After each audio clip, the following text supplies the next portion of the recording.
85 feet ऊंचा कद, वजन 65 टन। आखिर ये भारी भरकम मखलूक दुनिया से खत्म कैसे हुई? ऐसे ही थ्रिलिंग वीडियोस देखने के लिए एनिमल्स वैली को सब्सक्राइब करते हुए साथ मौजूद बेल के आइकन को जरूर दबा दें। नाजरीन, अब तक 1500 के लगभग डायनासोर दरियाफ्त किए जा चुके हैं। ये जमीन पर चलते भी थे, हवा में उड़ते भी थे और पानी में तैरते भी थे।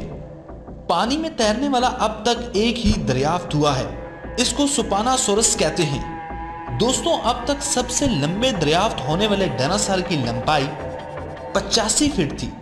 इसका वजन 65 टन था। पूरा मुमकिन है कि इससे भी कई बड़े डायनासोर दुनिया में रहते थे।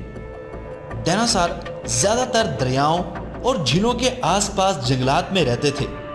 अगर बात इनके खाने की जाए तो ज्यादातर डायनासोर पत्ते वगैरह खाते थे, लेकिन कुछ डायनासोर की इकसाम ऐसी भी थी जो छिपकली, अंडे और यहां तक के दूसरे डायनासोर यानी अपने साथियों को खाकर अपनी भूख मिटाते थे।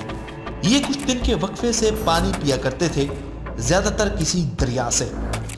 दोस्तों, अब सवाल ये पैदा होता है कि ये देवकामत रेप्टाइल्स दुनिया से खत्म कैसे हुए?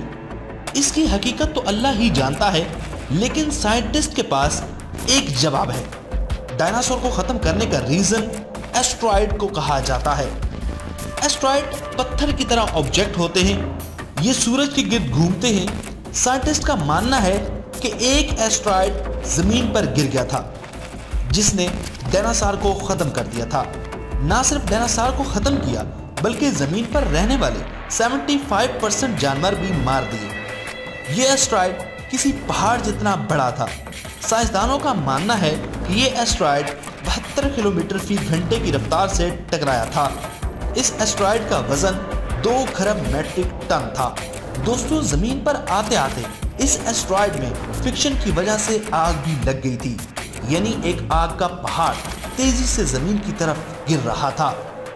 इस पत्थर का टेम्परेचर 20,000 सेल्सियस तक पहुंच चुका था। इसकी लोकेशन मेक्सिको की जानिब बताई जाती है। तो ख़वातीनो हज़रात, आपको ये वीडियो कैसी लगी? कमेंट बॉक्स में कमेंट करके बताइए ना। Thanks for watching.